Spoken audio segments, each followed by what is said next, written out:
అమ్మ నమస్కారం. అమ్మ నమస్తే. ఎలా ఉన్నారు? సూపర్గా ఉన్నా. తల్లిదండ్రులు ఇంత కష్టపడి ఇంత గ్రాండ్గా పెళ్లి చేసి పిల్లలు కలిసి ఉంటారు, నూరేళ్ళు బాగుంటారని చేస్తూ ఉంటారు. బట్ ఈ జనరేషన్లో పెళ్లి వరకు చాలా బాగుంటారు, పెళ్ళైన తర్వాత కొద్ది రోజులకే అసలు బీభత్సమైన గొడవలు విడాకుల వరకు వెళ్తూ ఉంటాయి. మెయిన్గా పెళ్ళైన తర్వాత ఎన్ని రోజులకి గొడవలు స్టార్ట్ అవుతూ ఉంటాయి? అంటే ఏ విషయంలో పర్టికులర్గా వీళ్ళు గొడవలు పెట్టుకునే అవకాశం ఉందంటారు? కరెక్టే. ఎందుకంటే పెళ్ళైన కొత్తలో బలుపు మీద వాపు తెలీదు, తర్వాత మాత్రం వాళ్ళన్నిటికీ. కానీ పెళ్ళైన కొత్తలో కూడా ఏదైనా రెండు చేతులు కలిస్తేనే కదా చప్పుడు వచ్చేది. ఇప్పుడు ఒక్క వైపు మీరు సైలెంట్గా ఉన్నప్పుడు అమ్మాయి ఏం గొడవ చేసుకుంటుంది, వచ్చిన అమ్మాయి లేదు కదా. ఇప్పుడు అలా కాదు, ఆ పొరపాటున ఏదైనా స్టవ్ మీద పాలు పొంగింది అనుకోండి, ఏదో వంట మనుషులు ఉన్నారో లేదో చూడలేదో, ఈ ముందు అప్పుడు ఎవరిని ఎద్దేవా వేస్తారు. అత్తగారు కూడా అమ్మ చూడమ్మా వాళ్ళ ఇంట్లో ఆ అమ్మగారింటి వచ్చింది, ఏమీ తెలియదు, అన్నీ ఇట్లా పొంగబెట్టి నష్టం చేస్తుంది సంసారాన్ని అంటే ఫస్ట్ ఎద్దేవా వేసేది అమ్మగారిని ఎత్తుతారు. అప్పుడు ఆ అమ్మాయి మనసు కలుపుకోమంటుంది. కరెక్ట్. అంటే అమ్మ నాన్నను ఎందుకు వాళ్ళు చక్కగా పెంచారు, పెద్ద చేశారు, చదివించారు.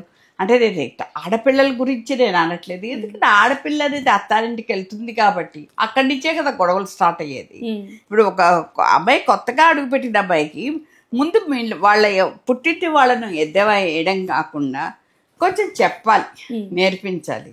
ఒక చిన్న ఎగ్జాంపుల్ చెప్తాను. నాకు అంటే ఏదో చదువుకుంటా ఉండేటప్పుడు మ్యారేజ్ చేశారు, అంతా వంట వాళ్ళు అన్నీ ఉండేవాళ్ళు చేసేది. ఇంట్లో కూడా మా మామగారు రైల్వే సూపరింటెండెంట్. అక్కడికి వెళ్ళాక మా అత్తగారు వంట చేస్తుంటారు. అప్పుడు వంట వాళ్ళు అక్కడ వాళ్ళు చేయరు. మా ఇంట్లో అంటే సినిమా హాల్స్ అంతా లావిష్గా పెరిగి వచ్చిందాన్ని. వీళ్ళు రైల్వే సూపరింటెండెంట్లో వచ్చాను. అత్తగారు చేస్తూ ఉంటే చూస్తూ ఉండేదాన్ని. ఒకసారి ఆ పక్కింటి ఆవిడ ఎవరో ఫ్లాట్ ఆవిడ పిలిచారని అత్తగారిని రమ్మని. అమ్మమ్మ చూస్తూ ఉండి ఇలా ఆ కూరలన్నీ చేసేసాను, ఈ చారు పెట్టేసేసి రైస్ నేను వచ్చి రైస్ అది చేసేస్తాను అనేసి చారు పెట్టేసే అని పెట్టాను. ఇంకా నాకు టెన్షన్ మొదలైంది. బాబు అప్పుడైతే సెల్ ఫోన్స్ లేవు మా అమ్మని అడగడానికి. అప్పుడు మా అమ్మని అడిగినా కూడా మా అమ్మ కాల్ చేసేస్తుంది, ఓ నుంచి అది చనిపెట్టిచ్చేస్తారు, ఏమైంది నేను బ్రతకలేసేసి. అవునా అక్కడ వాళ్ళ పెద్దవాళ్ళు చేసే పనులు అదే కదా, హాయిగా బ్రతికిందని. ఎవరిని అడగాలి తెలియదు. అప్పుడేమో యూట్యూబ్లో లేవు వంటలు చూపించడానికి, యూట్యూబ్ కొట్టంగానే వరకు టీవీలో కనబడడానికి లేవు. ఎప్పుడో చిత్రలహరి బుధవారం శుక్రవారం పాటలు చూడటమే తప్ప. ఆలోచించి అత్తగారు ఏమో చింతపండు అందరూ నానబెట్టేశారు, వెళ్ళిపోయారు పరిగెట్టుకొని. ఎలా చేయాలి అక్కడ చూస్తే ఇంత కలపడ రైస్కి ఎసరు తెడుతోంది. సరే ఒక పెద్ద డబరా తీసుకుని దానిలో వాటర్ ఎంత రైస్ వాటర్ రైస్ ఉన్నారో అంత వాటర్ పెట్టి స్టవ్ మీద పెట్టేసేసా. ఈ చింతపెట్టి పోసి ఏం చేయాలి తెలియదు. అంటే చేతకానప్పుడు ఒక మనిషి ఎంత టెన్షన్, ఆ అనుభవం, ఆ టెన్షన్లో ఎంత అనుభవించానో నాకు తెలుసు. అప్పుడు మా అత్తగారు వచ్చాక అయిపోయిందా చనిపెట్టేసేసావా అన్నారు. చూపించాను, చూపించాను ఎసరు అక్కడ పెట్టారు, ఇక్కడ పెట్టారు, చారు పెట్టారు, అక్కడ పెట్టంటే పెట్టేశాను అన్నారు. అత్తగారు ఏం చేశారు, సైలెంట్గా పోయి పక్కింటి ఆవిడ తీసుకొని వచ్చి చూపించారు, నవ్వుతూ చూపించారు. పాపం ఎసరు పెట్టేశారు చారుకి అనేసేసి. అంటే ఆవిడ కూడా చూసి నవ్వారు. కానీ ఆవిడ నవ్వినా కూడా నాకైతే నవ్వు రాలేదు, చాలా కొంచెం ఎంబరాసింగ్గా అనిపించింది. కోపం అయితే రాలేదు. రాకపోయేటంత కదా, కంపల్సరిగా నేర్చుకోవాలి. ఆడవాళ్ళు అనేటప్పటికీ 40 పాకమని మగాళ్ళనే అంటారు, ఆడవాళ్ళని అనరు. కానీ ఆడవాళ్ళు అనేది వంటలకి చిన్నప్పటి నుంచి వాళ్ళు ఇప్పుడు ప్రతి పాప చూడండి ఏదో వాళ్ళు కుకింగ్ అంటూ వాళ్ళు ఏదేదో చేస్తూ ఉంటారు. అది చూసినప్పుడు తర్వాత నాకు అనిపించింది, ఆ టైం నుంచి అప్పటి నుంచి అత్తగారి దగ్గర టైం ఉన్నప్పుడంతా కూర్చుని వేసేసి అలా చూస్తూ ఉండేదాన్ని. తర్వాత కొన్నాళ్ళకు పంతం మీద ఎక్స్పర్ట్ అయిపోయాను. అమ్మ నేర్పించకపోయినా అత్తగారి దగ్గర నేర్పించుకున్నాను. అన్ని అడిగి నేర్చుకున్నాను. ఇది ఎలా చేస్తారు, అదే ఎలా చేస్తారని. పాప ఆవిడ తీరిగ్గా చెప్పారు, ఓపికగా చెప్పారు.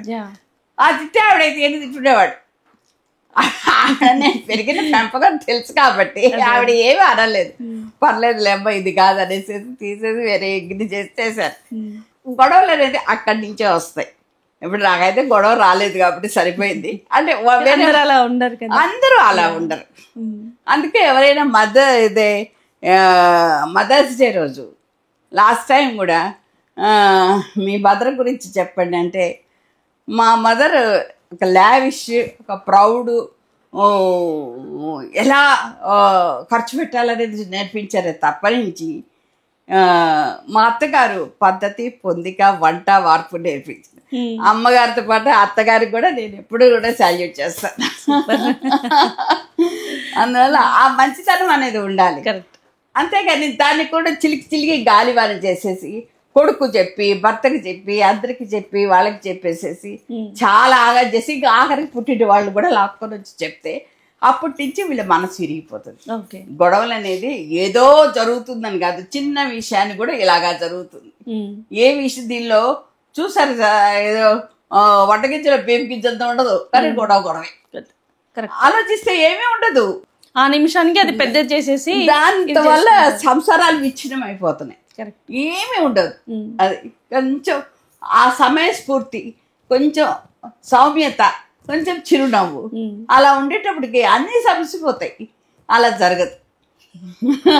అందరూ ఉగ్రరూపం దాల్చేవాళ్లే కానీ మాకు అదే చేతన ఉందనేసేసి కొంచెం శాంతం వహిస్తే అన్నీ సామరస్యంగా సర్దుకుపోతాయి. కానీ అలా ఎవరు చేసేవాళ్ళు లేరు. కాబట్టి గొడవలు పెళ్ళైన నెక్స్ట్ డే నుంచే కూడా రావచ్చు, మనం చెప్పలేం. నెక్స్ట్ డే నుంచి రావచ్చు, పెళ్లిలో జరిగిన వాటి గురించి కూడా కంటిన్యూ కూడా అవ్వచ్చు. ఇక్కడ ఏంటంటే గుర్తు చేసి ఏదో అంటారు చూడు, తరచి ఆలోచిస్తే అన్ని ఇలాగా జరుగుతూనే ఉంటాయి. వాళ్ళకు ఇంకోటి శారీ వాళ్ళకి అది పెట్టారు, ఇది పెట్టారు, కొంతమంది అంటుంటారు మాకు కట్టాలు కాంతులు ఏమి వద్దండి, వాళ్ళ అమ్మాయికి బాగా గ్రాండ్ గా మ్యారేజ్ చేయాలి, అదొకటే బాగా కాలం. Correct madam. ఇప్పుడు కొంతమంది చూస్తూ అంటుంటారు. బట్ దాని తర్వాత అమ్మాయి ఫ్యూచర్ ఎలా విధంగా వీళ్ళు అన్నట్టుగానే అమ్మాయి బాగుంటే చాలు, ఏవి అవసరం లేదు అన్న వాళ్ళే అమ్మాయి నిజంగా ఎలా చూసుకుంటారు. దాని తర్వాత అమ్మాయికి అంటే చూసుకునే వాళ్ళు కూడా ఉన్నారు. బట్ స్టార్టింగ్లో వద్దు అన్న వాళ్ళే చేసుకున్న తర్వాత అమ్మాయి ఫ్యూచర్ ఎలా ఉంటుంది ఆ ఇంట్లో. అలా కాదు, అంటే చేసుకున్న తర్వాత వరకు ఆలోచిస్తున్నారు. చేసుకునేటప్పుడు ఇంత లిస్ట్ చెప్తారు, మా వాళ్ళకంతా వీళ్ళు వస్తారండి, మా మధ్య బాలు వీళ్ళు మా ఖాందాన్ అంతా పట్టు పెట్టాలి అంటే ఇదేమైంది మాత్రం ఇదే కాదు. కట్టాను కానుక మాకు కట్టబొద్దు, మా చేతికి మాకు ఇవన్నీ పెట్టాలి, ఈ మర్యాదలన్నీ జరిపించాలి, ఆడబిడ్డ లాంఛనాలు మస్తు. ఇదొకటి ఏంటండి ఇది.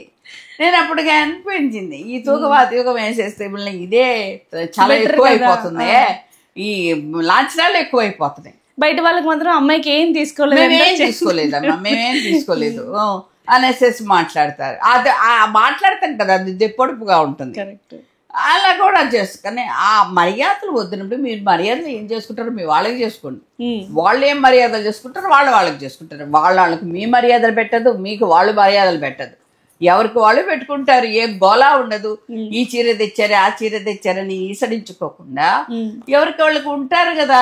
అదొక్కటి వాళ్ళు కొంచెం పెద్ద మనసుతో ఎందుకు ఆలోచించరు. అన్నీ కావాలి, వీళ్ళు కావాలా. మళ్ళీ వాళ్ళు అంటారు, పెళ్లి కూతురు వాళ్ళు వచ్చి మా పిల్లకేమో ఎంగేజ్మెంట్కి చిన్న రింగ్ తెచ్చారండి, ఆ అబ్బాయి ఇంత పెద్ద రింగు సెలెక్ట్ చేసుకొని నాకు ఇది కొనియండి అనేసి అన్నారండి. ఆ పిల్లాడికి అంత రింగు కొనిచ్చాం 25 lakhs పెట్టి అనేసి. ఎందుకు కొనాలి, మీ శక్తి కొద్దీ మీరు కొనండి, నేను అంత కొట్టలుగా కొనలేను, ఇంతే ఇస్తానని చెప్పండి. ఈ మొహమాటాలకి వెళ్ళి వెనకాల గుణపోసుకోకుండా ఉన్నది ఉన్నట్టు చెయ్యండి. అదే నేను అందరికీ చెప్పుకుంటాం. ఏదైనా కూడా నిర్మోహమాటంగా చేయండి, నిజనిష్ఠురంగానే ఉంటుంది, కాదని చెప్పను. కానీ దానిలో మంచితనం ఏంటో తర్వాత తెలుస్తుంది. అంతేగాని మనం ఎటో ఏం చెప్తే ఏమైపోతుందో అనేసి ఏదో ఆరిపోయే దీపాన్ని మనం చేతిలో గాల్లో దీపాన్ని మనం జాగ్రత్తగా పట్టుకున్నట్టు ఎందుకు ఆ తిప్పలు మనకు ఎందుకు. ఎందుకంటే పెళ్ళి అనేది జాగ్రత్తగా హ్యాపీగా చేసుకోండి. థ్యాంక్ యూ అమ్మా, చాలా మంచి విషయాలు పెళ్లి గురించి, కలిసి ఉంటే ఏ విధంగా ఉంటుంది, అర్థం చేసుకుంటే ఏ విధంగా ఉంటుంది మాకు తెలియజేస్తారు. Thank you so much.